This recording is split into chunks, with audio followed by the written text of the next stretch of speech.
Voilà, je vais vous expliquer comment j'ai fabriqué ce bureau en lamellé collé et fibracolore de couleur noire. Posé sur un socle, enfin un pied, un monopied et fixé au mur à l'arrière. Donc le voilà, on le voit terminé. Là c'est mon ancien bureau. Voilà, c'était pas du tout pareil. Et là c'est donc le nouveau bureau avec ses deux, enfin le nouveau bureau, la nouvelle table de bureau avec ses écrans. Voilà, ça c'est le plan de fabrication, donc à l'échelle. Là on voit le bureau dans la pièce. Là donc on voit l'ébauche du contreplaqué de 16 mm, donc que j'ai coupé à la forme. Et je vais recoller dessus, je vais coller dessus une feuille de fibracolore de 8 mm. Là voilà, on le voit. J'ai laissé une réserve d'environ 4 cm sur le pourtour pour me permettre de faire un lamellé collé en chaîne. Donc le lamellé collé en chaîne, je vais au préalable couper pas mal de lattes, on les voit, les lattes elles sont déjà taillées. J'ai coupé pas mal de lattes de 8 mm d'épaisseur et de 4 mm de largeur. Pourquoi 4 mm de largeur? Parce que quand j'ai essayé de faire plus que 4 mm de largeur, et quelques-unes ont cassé, donc c'était pas si facile à cintrer. Donc je me suis arrêté à ce 4 mm, ce qui paraissait plus facile.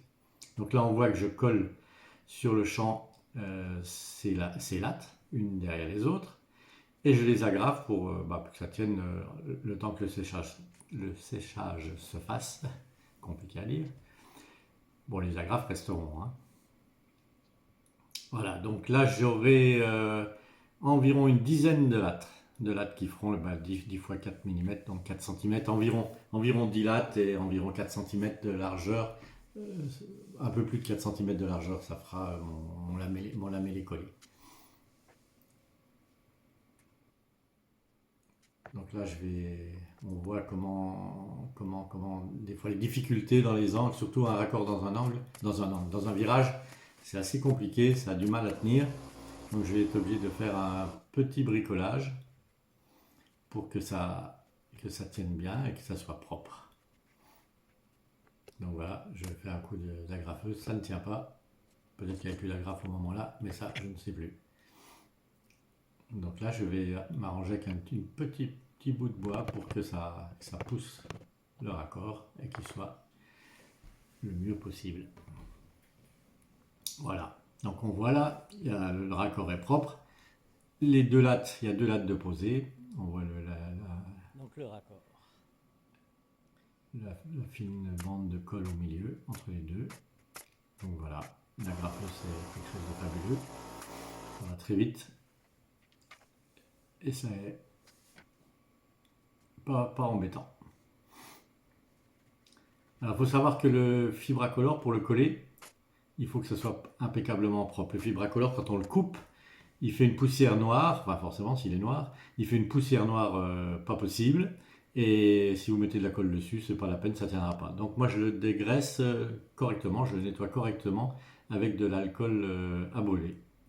Et on voit bien que le chiffon est tout noir après, même après 2 passages. Et une fois que ça c'est bien fait, le collage tient impeccable.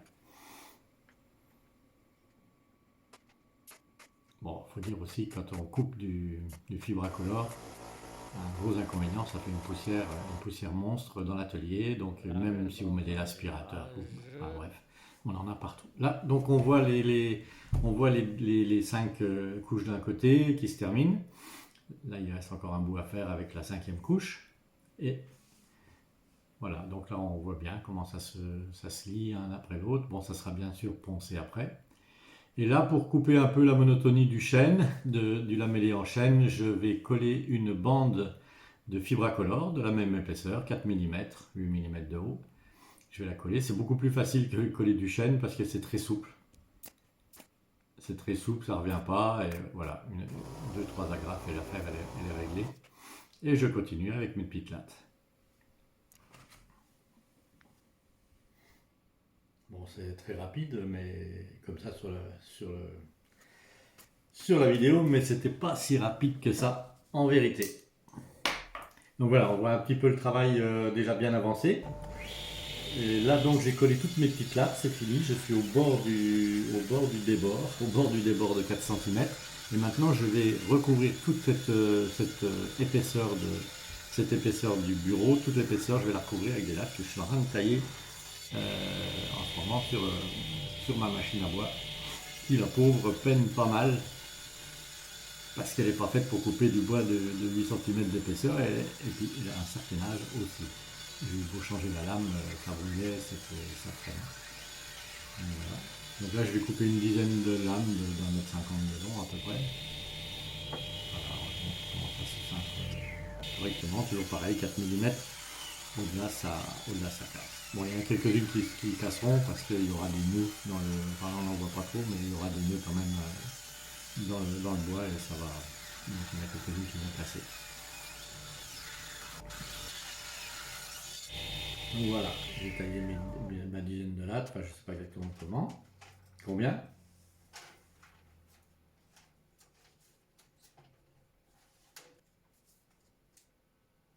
Voilà, du chêne. Voilà, donc ça c'est le principe du lamellé-collé. Quand vous assemblez plusieurs lattes ensemble, bah ouais, c'est souple. Donc ça fait un gros avantage pour suivre les formes que vous aurez inventées. Donc voilà, là je présente une lame, on la voit, elle est beaucoup trop large. Enfin ça c'est l'épaisseur de mon bois, je ne pouvais pas faire autrement. C'était des planches que j'avais en stock dans mon atelier. Bon, c'est la première fois que je fais un lamellé comme ça de ce genre. C'est pas mon métier. Mais c'est bien plaisant, enfin le résultat est en tout cas plaisant. C'est pas toujours évident, surtout que j'ai un froid de canard. Il fait moins 12 dehors, donc mon atelier avait du mal à chauffer. Donc voilà, là je taille les lattes à la bonne épaisseur, donc environ 4 cm je pense, et je vais recoller tout autour. Voilà. Alors le principe c'est que l'avant-dernière latte, donc celle que je vais mettre dans quelques instants, là, celle-là je peux l'agrafer, puisque bon, les agrafes seront cachées par la dernière latte. Mais la dernière latte, il va falloir que ça va être quand même beaucoup plus compliqué, puisque je vais devoir la coller sans l'agrafer. Et ben, on va voir comment je fais. Ça nécessite un grand nombre de serre-joints, et puis un peu de patience, puisque comme je n'ai pas le nombre de serre-joints nécessaire pour faire toute la table, j'ai dû le faire en plusieurs fois et laisser sécher un jour entre chaque collage. Donc là, je suis toujours à l'avant-dernière latte. Donc on voit la rapidité du cloueur. Là, c'est un cloueur agraveur, c'est des agrafes.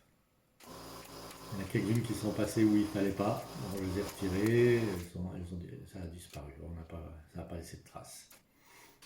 Donc voilà, on voit que des fois, ça revient. Donc là, on voit le travail qui se termine. Là, on est encore à l'avant-dernière latte. Et on va bien. J'ai commencé déjà la dernière latte, là. Maintenant, là, c'est pas agrafé, ça c'est collé.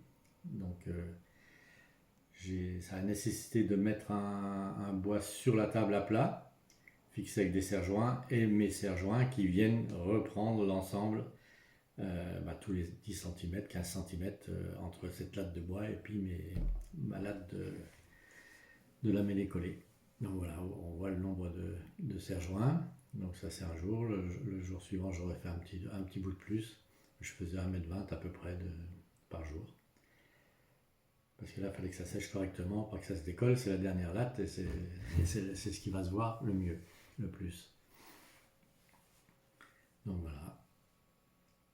Le chantier se termine, enfin le gros du chantier se termine, puisque après je vais passer un produit. Là on voit bien le nombre de lattes que j'ai collées, les petites, les fines, et puis après les deux dernières qui recouvrent tout le champ. Donc voilà, ça donne une bonne idée de comment c'est fabriqué.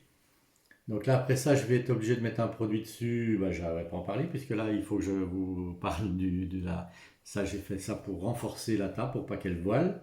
Donc c'est des lattes que j'ai recollées dessus, et puisqu'elle va tenir comme on l'a vu au début par un monopied, c'est un tabouret de barque où j'ai enlevé l'assise et donc il s'est fixé au centre et réglé en hauteur très facilement et fixé au mur. Voilà, on le voit là. Donc là, j'ai passé un produit dessus, c'est du Rubio et du vernis sur le chêne.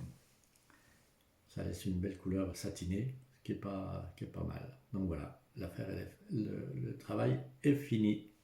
Merci.